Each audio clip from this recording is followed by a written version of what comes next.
Crypto currency کا سوال آئے کسی خاتون کی طرف سے حلال ہے یا حرام ہے. دیکھو کرپٹو کرنسی کے بارے میں جو اس سافٹ ویئر کے جو ماہرین ہیں ان کی رائے میں اتنا اختلاف ہے. پہلے میں نے فتویٰ دیا جائز ہے, ان سے ہمارا رابطہ ہوا, انہوں نے ہمیں پورا سمجھایا ایسے ہوتا ہے ویسے, ہم نے کہا تو جائز ہے, میں نے فتویٰ دے دیا جائز ہے. دوسرے بڑے سے آئی لینڈ کے ہیں, وہ ٹاپ 10 میں ان کا شمار ہوتا ہے, وہ آئے, ان سے میری میٹنگ ہوئی, انہوں نے کہا بھائی یہ ناجائز ہے, اس میں یہ جو انہوں نے بتایا نا کہ یار, میں نے کہا یہ تو صحیح نہیں ہے. پھر تیسرے آئے, وہ ان سے بھی بڑے فنٹر, انہوں نے کہا ایسا ہے جائز ہے. پھر ہم نے کہا بھائی مجھے نہیں پتا یہ جائز ہے کہ ناجائز ہے, کیونکہ اس کے ماہرین میں جب اختلاف ہو رہا ہے. دیکھو اب لوگ کہتے ہیں مفتی لوگ فتویٰ کیوں نہیں دے رہے. آپ کے سامنے کوئی کھانا آیا, ایک آدمی کہہ رہا ہے یہ چوری کا ہے, یہ گدھے کا گوشت ہے, سوری, دوسرا کہہ رہے نہیں گائے کا گوشت ہے. تو مفتی کہے گا بھائی اگر گائے کا گوشت ہے تو حلال ہے, گدھے کا ہے تو حلال نہیں ہے. آپ نے کہا نہیں مفتی صاحب یہ کنفیوژن والا جواب نہیں, آپ تحقیق کرو. میں نے تحقیق کی, قصائیوں کو بلاؤں گا نا میں. ایک قصائی کہہ رہا ہے گدھا ہے, میں نے خود کاٹا ہے. دوسرا کہہ رہا ہے نہیں بھائی گدھا نہیں ہے, گائے ہے, اس کے پائے بھی پڑے ہوئے ہیں, پائے دکھا دیے مجھے, میں فتویٰ دوں گا حلال ہے بھائی, میں نے پائے دیکھ کر آیا ہوں. میں دوسرے نے گدھے کے پائے دکھا دیے مجھے, گدھے کے پائے ہیں, میں فتویٰ دوں گا بھائی حرام ہے. تو میں اپنا فتویٰ روز چینج کروں گا. تو اس سے بہتر نہیں ہے میں خاموشی اختیار کر لوں کہ یار یہ قصائی ہی نہیں ایکسپلین کر پا رہے ہیں کہ یہ گدھا ہے یا گائے ہے. تو جس نے کھانا ہے اپنی ذمہ داری پہ کھائے, جس نے نہیں کھانا وہ کیا کرے, احتیاط. تو اس لیے کرپٹو کرنسی کے بارے میں نہ ہم حلال کہہ رہے ہیں نہ حرام کہہ رہے ہیں, جب تک اس کے بارے میں ان کے ماہرین کی کوئی رائے قائم نہیں ہو جاتی ہم خاموشی اختیار کیے ہوئے. ناجائز بھی نہیں کہتے کہ ایسا نہ ہو آپ کروڑوں کا نقصان کر بیٹھو, کل بولو لو بھائی اب تو مفتی صاحب خود کاروبار کر رہے ہیں, صحیح ہے نا, اور ان کے اب حلال ہو گیا. تو اس لیے ہم خاموشی, بھائی جو کرنا ہے آپ خود سمجھو اس کو. شریعت کے اصول اور ضابطے میں آپ کو بیان کر دیتا ہوں. اصول اور ضابطہ یہ ہے کہ جس چیز کا آپ رسک لے سکتے ہو, رسک ہو, اس کا پروفٹ آپ اٹھا سکتے ہو, سمجھ رہے ہیں, اور ملکی قوانین بھی اس کو لیگل کرتے ہوں. اس طرح کی چند چیزیں ہیں. اور اس کرنسی سے کرنسی برائے کرنسی مقصود نہ ہو. کرنسی کبھی خود مقصود نہیں ہوتی, اس سے ایسٹس مقصود ہوتے ہیں.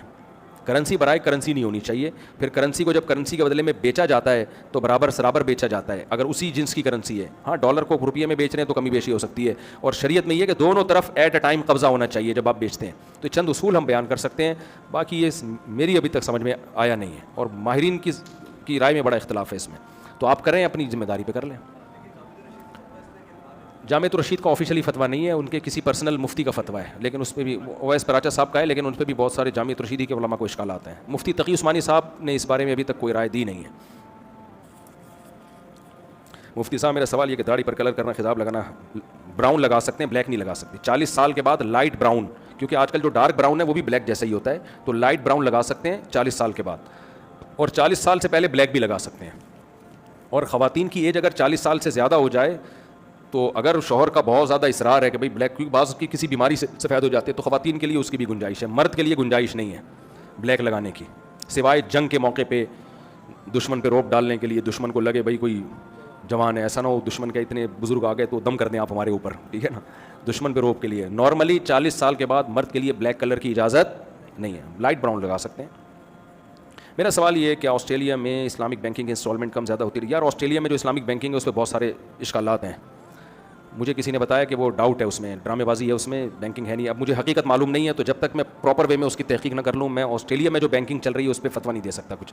کیونکہ جب سے اسلامک بینکنگ آئی ہے نا, تو کچھ لوگ اپنے منجن بھی بیچنا شروع کر دیا اسلامک بینکنگ کے نام پہ. اس کی نگرانی کون کر رہا ہے, کیا کیسے ہو رہا ہے, صرف ٹوپی ڈرامہ تو نہیں ہو رہا, پریکٹیکلی ایسا ہو بھی رہا ہے, بڑا مشکل کام ہے. اس لیے میں کوئی ذمہ داری نہیں لیتا اس کی. دیکھیں گھر لون پہ مورگیج پہ لینا جائز نہیں ہے, کیونکہ سودی قرضہ ہے وہ. شدید مجبوری ہو تو جائز ہے. شدید مجبوری کسے کہتے ہیں, شدید مجبوری اسے کہتے ہیں کہ رینٹ پہ مل ہی نہیں رہا ہو, رینٹ پہ مل نہیں رہا ہو. مثال کے طور پر ایک صاحب مجھ سے ملے, ان کے پشاور کی فیملی تھی, 6-7 بچے تھے ان کے, وہ رہتے ہیں اٹلی میں. کہہ رہے ہمیں کوئی رینٹ پہ گھر دے ہی نہیں رہا, کیونکہ وہ کہہ رہے ہیں ہمیں چھوٹی فیملی چاہیے. تو پھر ایسی مجبوری میں اب روڈ پہ تو نہیں رہ سکتا نا انسان, تو ایسی مجبوری میں گنجائش ہے. لیکن جب تک آپ رینٹ پہ رہ سکتے ہو تو آپ کے لیے مورگیج پہ گھر لینا جائز نہیں ہے. ہاں لوگ کہتے ہیں بھائی ایک گھر تو اپنی ضرورت کی ہے تو ہم کیوں نہیں لے سکتے. گھر یقیناً انسان کی ضرورت ہے, لیکن گھر کا اپنا ہونا انسان کی ضرورت نہیں ہے. سمجھ رہے ہیں کہ نہیں سمجھ رہے. اپنا گھر ہونا انسان کی ضرورت اس کو کہیں گے جس کو شریعت ضرورت کہتی ہے. ورنہ تو بحریہ ٹاؤن والے ریاض ملک کہیں گے کہ میری ضرورت 6 ایسے بحریہ ٹاؤن اور بن جائیں, یہ میری بہت سخت ضرورت ہے. تو وہ تو لگژری ہے نا. گھر ضرورت ہے, روڈ پہ نہیں رہ سکتا اپنے بیوی بچوں کے ساتھ. گھر تو اگر وہ کرائے پہ ارینج ہو گیا ہے تو ضرورت آپ کی پوری ہو گئی ہے. آگے اپنا ہو اچھی بات ہے, اگر اپنا ہو تو اپنے پیسوں سے ہو, سود سے نہ ہو, ٹھیک ہے. لیکن اگر سود پہ گھر لینا پڑ رہا ہے تو یہ جائز نہیں ہے آپ کے لیے. سمجھ رہے ہیں. ہاں مجبوری ہو تو ایک الگ بات ہے, مجبوری میں نے بتا دی, رینٹ پہ مل ہی نہیں رہا تو ایک الگ بات ہے, ٹھیک ہے جی.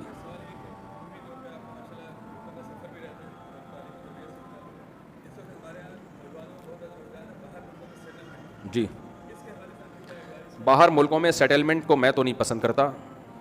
وجہ اس کی یہ ہے کہ بہت ٹینشن والے حالات ہوتے ہیں باہر ملک میں جا کے, اور پاکستان کے حالات ابھی اچھے ہونے بھی لگے ہیں. آپ مایوسی سے نکل جائیں. ہم لوگوں نے اتنا نیگیٹو سوچ لیا ہے. ابھی دیکھو ڈالر 278 یا 279 پہ آ کے رک گیا ہے. اب کسی سے بھی بات کرو یار, ایک اچھی خبر ہے اتنے عرصے تک رک گیا, لوگ کہتے ہیں اب یہ تو مصنوعی ہے. اب نا لوگ آٹو پہ سیٹ ہو گئے ہیں, نیگیٹیوٹی میں آٹو پہ کوئی بٹن دبا کے چلا گیا ہے ہمارا. یہ مصنوعی نہیں ہے, جو اندر کی خبر ہے نا. میں ایک مشہور آدمی ہوں تو ظاہر ہر طرح کے لوگوں سے اٹھنا بیٹھنا ہوگا نا ہمارا. کیا خیال ہے؟ ہر طرح سے. میں رکشے والے کے پاس بھی بیٹھتا ہوں, اور بڑے بڑے بیوروکریٹس ہیں ان سے بھی ہماری گپ شپ ہوتی ہے. ہر طرح کے لوگوں سے ملتے ہیں ہم لوگ. تو ڈالر اصل میں 278 یا 280 چل رہا ہے میرا خیال ہے, اصل میں اور نیچے آ چکا ہے. اس کو یہاں روکا گیا ہے کہ ایک دم سے نیچے آنے میں بھی بہت سارے نقصانات ہیں, ورنہ ڈالر بہت, ہماری کرنسی پہلے سے بہت زیادہ اسٹیبل ہو چکی ہے. بجلی کا بل 7 روپے جو کم کیا گیا ہے, اب لوگ اس پہ بھی باتیں کر رہے ہیں ابے یہ سب ڈرامہ نہیں ہے, یہ واقعی میں سستائی ہوئی ہے, سچی مچی کی سستائی ہے یہ. تو کبھی کوئی اچھی خبر سن کے خوش ہونے پر گورنمنٹ کی طرف سے کوئی پابندی نہیں ہے. خوش والی جیسے غم کی بات پہ غم ہونا نیچرل ہے. بہت سارے غم ہم نے پاکستان میں دیکھے. مجھے یاد ہے میں نے GTO 125 رکھی ہوئی تھی کاواساکی میں, پیٹرول بہت ڈلتا تھا. میں ایک دن گیا تو پیٹرول ہی مہنگا ہو جا رہا تھا, نواز شریف کی حکومت تھی, پھر مہنگا ہو گیا. میں نے کہا یہ کیا ہے یار, جب آؤ 5 روپے مہنگا. تو ایک اور ساتھ بائک میں میرے بندہ ساتھ میں نا, میں نے کہا آپ کو ٹینشن نہیں ہو رہی؟ کہہ رہے یار اکیلے میرے لیے ہوا ہوتا تو ٹینشن ہوتی, سب کے لیے ہو رہا ہے نا. تو مجھے بڑی موٹیویشن ملی اس سے. میں نے کہا بات تو صحیح ہے یار, سبھی کے لیے ہوا ہے, کوئی میرے اکیلے کے لیے تھوڑی ہوا ہے. تو جیسے غم کی خبر پہ ہمیں غم ہونا نیچرل ہے, تو خوشی کی خبر پہ خوش بھی ہو جانا چاہیے. ڈالر بہت زیادہ اسمگل ہو کے جا رہا تھا افغانستان, اس پہ آرمی نے کنٹرول کیا ہے کافی حد تک, اس کو روکا ہے, اور اس کے لیے بڑی قربانی دینی پڑی ہے. یہ بچوں آسانی سے نہیں ہو گیا, بہت زیادہ فوجی جوان شہید ہوئے ہیں ہمارے بارڈر پہ, اور بھی ہو رہے ہیں. اور جو اچھی خبر آئے اس پہ خوش ہو جایا کرو, ٹھیک ہے نا, کوئی ٹیکس نہیں کٹے گا اس پہ. تو اکنامکلی پاکستان کچھ بہتری کی طرف جا رہا ہے, تو اس لیے میں کبھی مشورہ نہیں دوں گا کہ آپ باہر جائیں.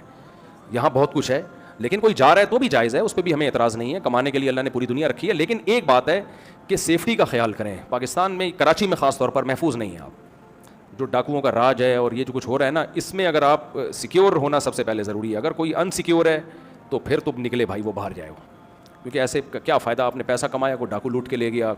تو یہ بہت ہو رہا ہے کہ میں نے ایسے کروڑ پتی لوگ دیکھے ہیں پھٹ پٹی بائکوں پہ گھوم رہے ہیں. کیا ہو گیا بھائی تمہارے پاس اتنا؟ کہتے ہیں یار اگر ہم گاڑیوں میں گھومیں گے لوٹ لے گا کوئی, ہمیں مار بھی دیں گے.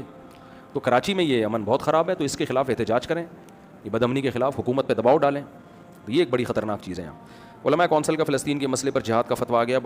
عام مسلمان سے اللہ تعالیٰ کیا ایکسپیکٹ کر رہے ہیں کہ ہمیں کیا کرنا چاہیے؟ دیکھیں جہاد فرض ہے استطاعت کے بقدر. اگر بارڈر کھل جائے نا فلسطین تک پہنچنے کا, تو میں سمجھتا ہوں کسی مفتی کو فتویٰ دینے کی بھی ضرورت نہیں ہے. لوگ اتنے جذباتی ہیں, پہنچ جائیں گے سارے, غلیلیں لے کے پہنچ جائیں گے, جس کو چاقو لے کے پہنچ جائیں گے, اتنی بڑی تعداد ہے. مسئلہ سارا یہ ہے کہ بارڈر اتنی مضبوطی سے بند کیا ہوا ہے کہ کوئی پر نہیں مار سکتا, تو کرے کیا آدمی. تو اب ہمارے پاس یہ ہے کہ یا تو ہم ان کی مدد کے لیے لیگل وے میں ٹرسٹ کے ذریعے پیسے بھیجیں, وہ ہم بھیجتے رہتے ہیں جو ہمارے بس میں, یا یہ کہ ہم دعا کریں ان کے لیے. جی جی جی ہاں, یہ انہوں نے بھائی نے کہا ہے کہ مسلم ممالک کی افواج پہ جہاد کا فتویٰ فرض ہوا ہے. فتویٰ جو دیا گیا عام آدمی پہ نہیں. عام آدمی پہ اس لیے نہیں کہا گیا کہ جب آپ کسی ادارے کے بغیر خود سے کچھ کرتے ہو تو اس میں فساد کا خطرہ زیادہ ہوتا ہے. اس کی وجہ یہ ہے کہ یہ پتہ ہی نہیں ہوتا کہ یہ جہاد کر رہا ہے یا یہ انہی کا ایجنٹ ہے کوئی. تو کبھی بھی عام آدمی کو اس کی اجازت نہیں دی جاتی کہ وہ انڈیویجولی طور پہ کوئی تحریک شروع کر دے. ہوتا یہ ہے کہ جب غیر مسلم طاقتیں اور اسلام دشمن طاقتیں دیکھتی ہیں کہ ان کے جذبات گرم ہیں, بہت ٹائٹ طریقے سے یہ بھی جذباتی ہوئے ہیں, تو وہ آ کے ان جذبات کو غلط کیش کرانا شروع کر دیتے ہیں. وہ آئیں گے پگڑی باندھ کے, فلسطین کا جھنڈا لہرا کے, آؤ ہمارے ساتھ, آپ جاؤ گے, وہ سب عین ممکن ہے اسرائیلی کے ایجنٹ ہو وہ. اور یہ ہوائی باتیں نہیں ہیں, ایسا ہوا ہے ماضی میں. اداروں کو بیوقوف بنانا مشکل ہوتا ہے, تو اس لیے کہا جاتا ہے کہ بھائی اسلامی ملکوں کی فوجیں پہل کریں, وہ کریں تو پھر دیکھو پبلک پیچھے پیچھے جائے گی ان کے. لوگ اتنے بھرے ہوئے ہیں جذبات سے, اور اچھے ایمان کے جذبات ہیں, یہ جائیں گے لوگ. ویسے بھی ہم بے روزگار یہاں پڑے ہوئے کیا کر رہے ہیں, پاکستانی تو چاہ رہے ہیں کوئی اچھی ڈمپر کے نیچے آگے مرنے سے بہتر ہے کسی اچھی جگہ جا کے شہید ہو جائیں, یا ڈاکوؤں سے مرنے سے بہتر ہے بھائی جا کے وہاں شہید ہو جائیں. لیکن جب تک کوئی پراپر ادارہ نہ ہونا تو آپ کو یہی نہیں پتہ چلتا یہ ایک نمبر ہے. کتنے لوگوں نے چندہ لیا ہے فلسطین کے نام پہ اور کوٹھیاں بنا لی ہیں. بہت مشکل ہوتا ہے یہ تحقیق کرنا. میرا مقصد آپ کو ڈرانا نہیں ہے, کرنا بہت کچھ چاہیے, لیکن یہ نہیں ہے کہ اگر آپ صحیح طریقے سے کچھ کام نہیں کر سکتے تو غلط طریقے سے آپ کرنا شروع کر دیں. یہ پھر الٹا آپ کو نقصان ہوگا, اور ایسے موقع پہ بہت زیادہ فائدہ اٹھایا جاتا ہے. جی جی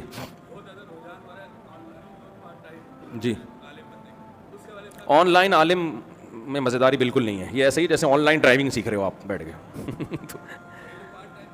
پارٹ ٹائم صحیح ہے, نہ ہونے سے ہونا بہتر ہے. اب پورا عالم بننے کے تو ہر ایک کے پاس ٹائم بھی نہیں ہوتا, پھر پوری زندگی وقف کرنی پڑتی ہے. دیکھیں ڈاکٹر صرف وہ نہیں ہوتا جو 4 سال MBBS کر کے ڈاکٹر بن جائے, وہ کلینک بھی کھولے گا, ساری زندگی اسی میں جتا رہے گا, تو 50-60 سال جا کے اس کے بعد وہ صحیح ڈاکٹر بنے گا. تو عالم کا بھی ایسا ہی ہے, مدرسوں سے فارغ ہو کے کوئی عالم نہیں بن جاتا, پراپر وے میں اسی کام میں لگے رہتے ہیں, ریسرچ کے کام میں, تو بعد جا کے انسان میں علم میں اسٹیبلٹی اس کے پیدا ہوتی ہے, اسٹیبل ہوتا ہے. تو اب وہ تو چند لوگ ہی ہو سکتے ہیں, وہ تو بچپن سے ہی ہے. تو بڑی عمر میں جو شارٹ کورسز ہو رہے ہوتے ہیں, تفسیر کے, عربی گرامر کے, حدیث کے, سیرت کے, ان کورسز کو جوائن کرنا چاہیے. مفتی صاحب اسلام میں داڑھی میں کیا حدود ہیں؟ داڑھی رکھنا لازم ہے اسلام میں, یہ حدود ہیں. خواتین پہ پردہ لازم ہے, مردوں پہ جی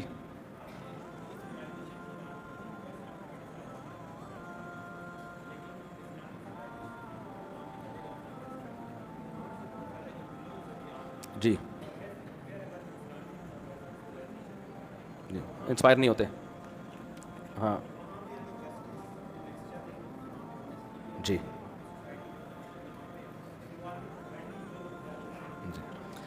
دیکھیں اس کی وجہ یہی ہے نا کہ یہ اسلام کا قصور نہیں ہے نا. اسلام ہے کہاں؟ اسلامی ملکوں میں اسلام ہوتا تو ہم کہتے نا, تو ہے نہیں نا. انہوں نے جو اسلام کی جو اس طرح کی تعلیمات تھیں وہ لے لی انہوں نے, ایمانداری, دیانتداری. اب قرآن کیا کہتا ہے, ناپ تول میں کمی کرنے والوں کو کیا خوف نہیں ہے کہ خدا کو جواب دینا پڑے گا؟ قرآن کہتا ہے ایک قوم ناپ تول میں کمی کرتی تھی, ہم نے پوری قوم تباہ کر دی, لیکن ماشاءاللہ یہ آیتیں ہم تراویح میں پڑھ پڑھ کے رو رہے ہوتے ہیں, اس کے بعد جا کے پھر وہی خود ٹھگ رہے ہوتے ہیں کسٹمر کو. تو باتیں کرنے پر گورنمنٹ کی طرف سے کوئی پابندی نہیں ہے. میں بھی بہت اچھی اچھی باتیں کر رہا ہوں, آپ بھی کر رہے ہیں. پریکٹیکلی اصل میں یہ تعلیمات بھی ہماری سوسائٹی میں ہے نہیں. مذہب کا ایک رخ دکھایا جاتا ہے, دوسرا رخ دکھایا ہی نہیں جاتا نا. اللہ نے شعیب علیہ السلام کی قوم کو کرپشن کی وجہ سے ہلاک کیا ہے. پوری قوم تباہ ہوئی ہے کس جرم میں؟ کرپشن تھی اس میں. تو یہ اتنا بڑا جرم ہے کرپشن, ہم سب کر رہے ہیں. میں نے 5 بڑے بڑے اسمگلروں کے نام سنے, میں نام ان کے نہیں لوں گا, ایسا نہ پولیس والے مجھے بولیں کہاں ہیں وہ, تو میں پھر چوڑے میں آؤں گا.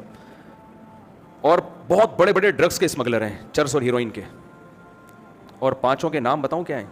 فرضی نام لے رہا ہوں, اوریجنل نام نہیں ہے. ایک کا میں نے پوچھا یار اس کا نام کہتے ہیں حاجی سلیم, یہ کون ہے جی؟ حاجی جمشید. یہ کون ہے جی؟ حاجی ستار. یہ کون ہے جی؟ حاجی وسیم. یہ کون ہے جی؟ حاجی غفار. میں نے کہا